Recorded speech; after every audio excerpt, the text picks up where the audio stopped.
Yo, hey, what's happening, dude? I'm a guy with a rep for being rude, terrorizing people wherever I go. It's not intentional, just keeping the flow, fixing test scores to get the best scores, dropping banana peels all over the floor. I'm the kid that made delinquency and art. Last name Simpson, first name Bart. Yeah? I'm here today to introduce the next phase, the next step in the big buck race. Got a dance that's real easy to do. I learned it with no rhythm, and so can you. So move your body if you got the notion, front to back and a rock-like motion. Now you got, if you think you can, do it to the music that's doing the bop, man.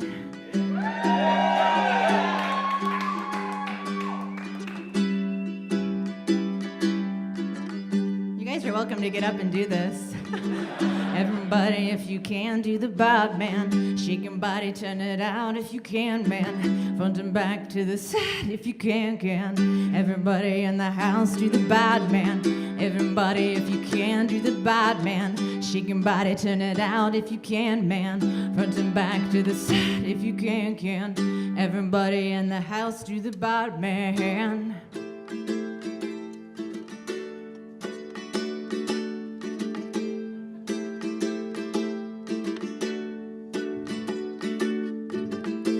Wasn't long ago, just a couple of weeks, I got in trouble, yeah, pretty deep. Homer was yelling and Mom was too, 'cause I put mothballs in the beef stew. Punishment time and the air looks gloom, sitting by myself confined to my room. When all else fails and nothing left to do, I turn on the music so I can feel the groove.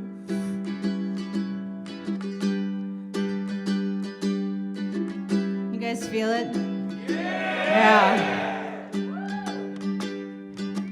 Everybody, if you can, do the bod, man. Shake your body if you can, do the bod, man. Front and back to the side if you can, man. Everybody in the house, do the bod, man.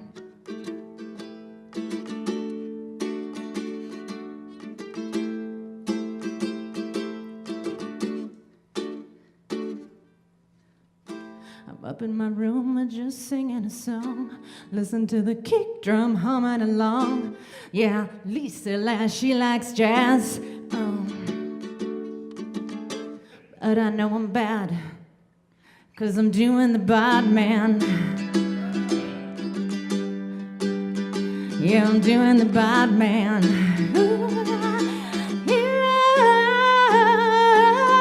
Everybody, if you can, do the bod, man. Shake your body, turn it out if you can, man. Front and back to the side if you can. Everybody in the house, do the bod, man. I promise not to talk during the videos or performances.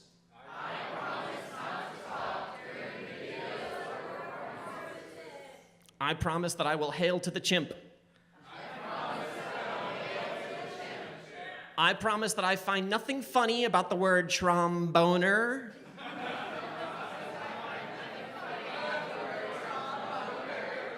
I promise not to say chauder, but I promise that when I laugh, it will be en français.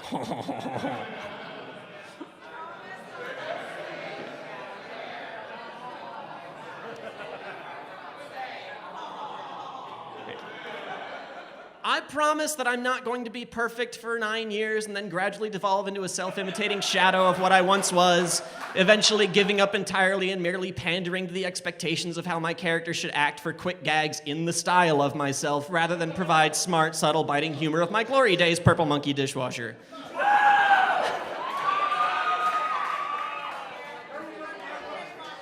Perfect. And I promise not to spend all night ragging on 17 years of television that honestly I just didn't see that much of. And I promise not to talk during the videos or the performances. I'm very Ralph in this situation. My favorite line in that compilation was President Lincoln okay? He just has the biggest heart. But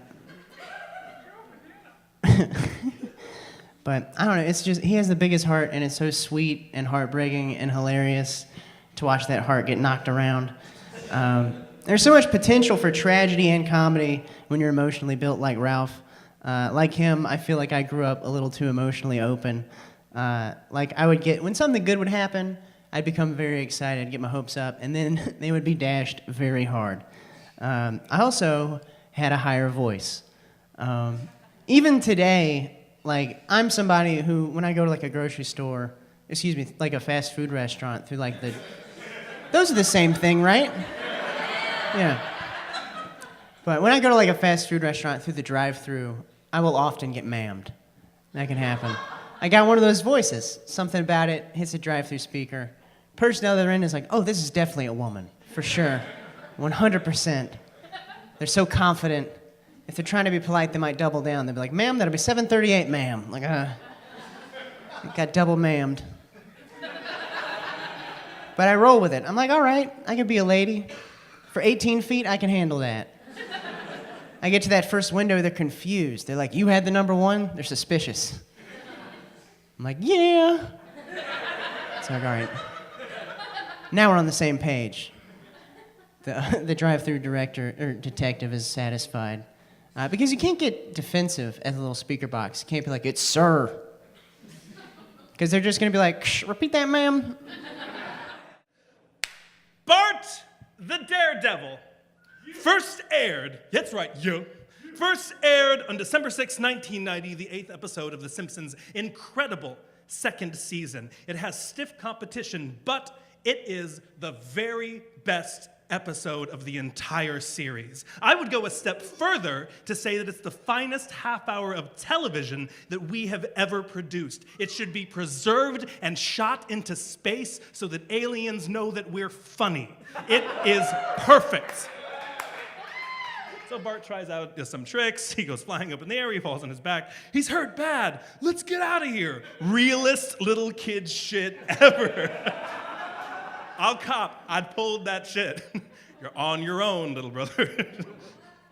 This episode, by the way, is the first time that we meet Dr. Hibbert, and it really cannot be overstated how gutsy it was for The Simpsons, a flash-in-the-pan show on an upstart network, to directly take on the most popular show and most beloved man in entertainment. It was unimaginable to be mocking Bill Cosby on TV in 1990, but The Simpsons did it, and they didn't know about all the rapey shit. And factor in also on top of that the lag time in animation. Hibbert wasn't in the original script, but when they took a gamble on facing off against Cosby on Thursday nights, they wrote it in. It took a year to animate it, and they didn't know if it was going to pay off. It fucking did. This is a small thing, but this next slide, the autograph ad with Captain Lance Murdoch is made all the better because you can tell that Dan Castellaneta actually has a pen in his mouth while he's recording it, and it's actually kind of gross. This next bit, I like you're his father, reason with him. No, that never works, he's a goner. As a dad, I feel like this every day. Finally, the big gag. Like all of the classics, it's easy to dismiss. We've seen it too many times. But think about this. There was a time that this bit didn't exist, and then some mad genius invented it out of thin air. Imagine being the lunatic who, in the writer's room, said, what if the ambulance drives off and there's just a tree right there? How do you do that? How do you fucking, from nothing, invent that? It's amazing!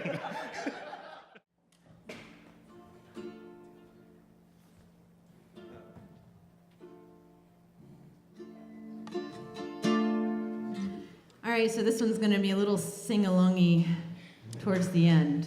I fully expect you guys to jump in on this, right? All right.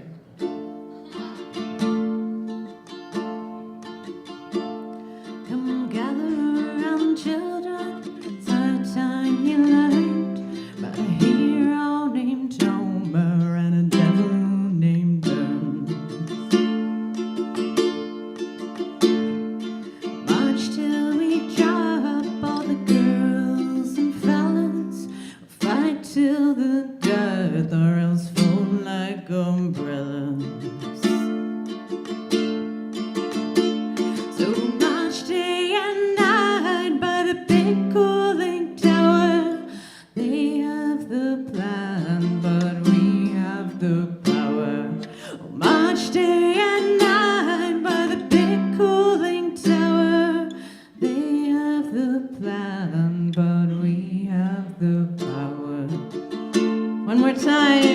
everybody. I hear a few people out there.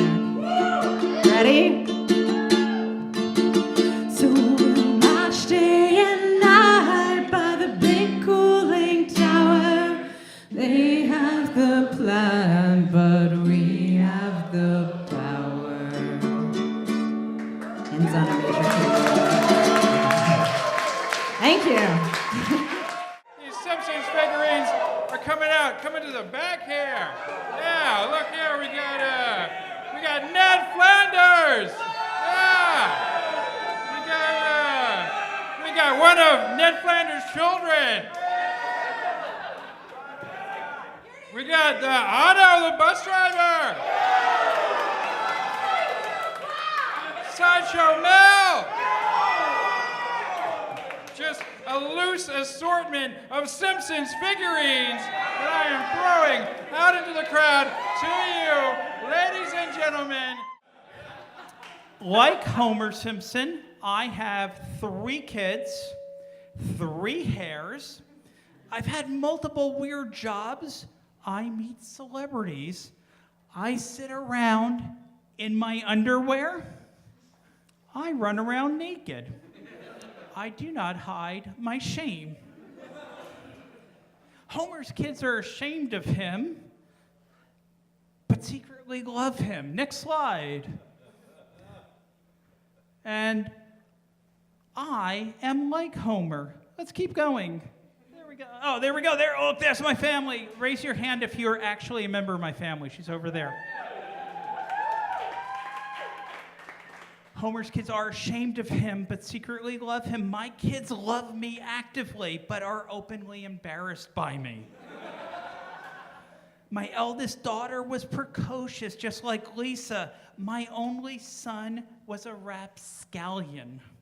And I know that sounds like a hip-hop onion, but it means he was out of control, and he was getting into things. Oh, I wasn't expecting anyone to laugh. I'm happy. So my youngest daughter, like Maggie, enjoyed her pacifier, and she has traded that in now in adulthood for something called a Marlboro Gold. All right. Hello, Atlanta. I'm back. It's still me. It's just same guy. Same guy. Well, there's so many damn games about Bart, and most of them are much too hard. The titles really aren't very smart. They make Bone Storm look like art. But it's a world of Simpsons video games, a world that's really not very fun to play. It's a litany of mediocrity designed to erase your dignity. This byproduct of the cash grab industry might make you react quite violently. And on this I can't exaggerate, and your pain I can't alleviate. 'Cause the point of all this saturation is to make Matt Groening the richest guy in 6 states. Matt Groening the richest guy in 6 states. Sing it with me, yeah. Groening the richest guy in 6 states. Groening the richest guy in 6 states. Yeah, thank you. So, welcome to Blinky's Booking, a full-service travel agency. We specialize in travel packages for all your radioactive mutated animal needs.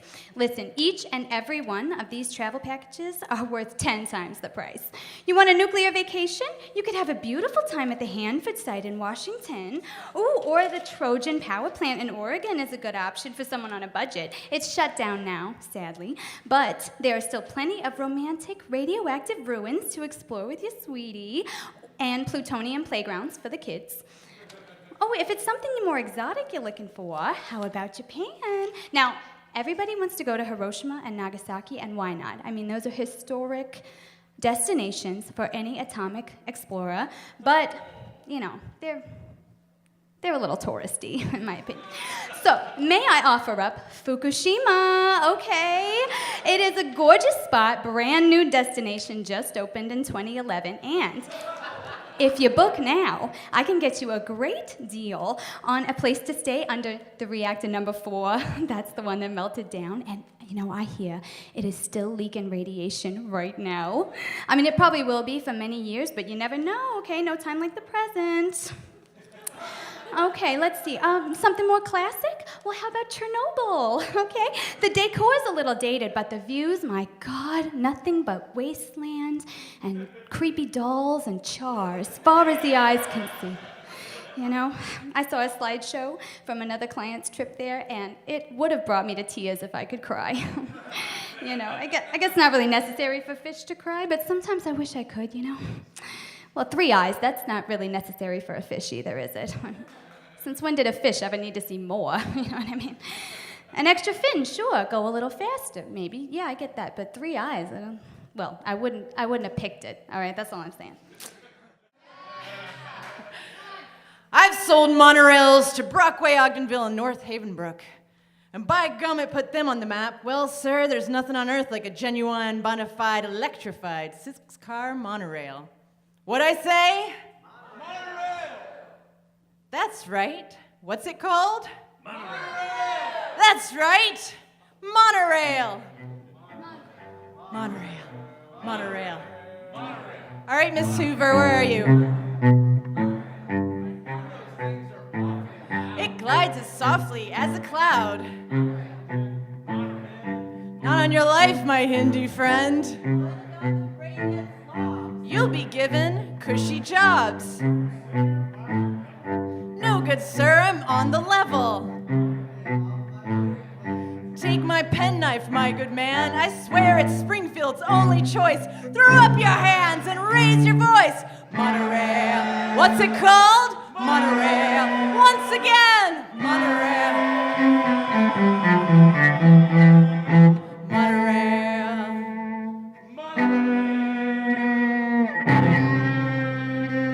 So, we're going to do this last part again because the main street's still all cracked and broken, and the sorry mob, the mob has spoken, is actually over the monorails.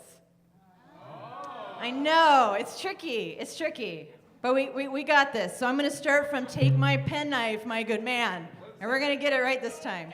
You ready? There's a dough at the end. All right. Take my penknife, my good man. I swear it's Springfield's only choice. Throw up your hands and raise your voice. Monorail. What's it called? Monorail. Once again. Monorail.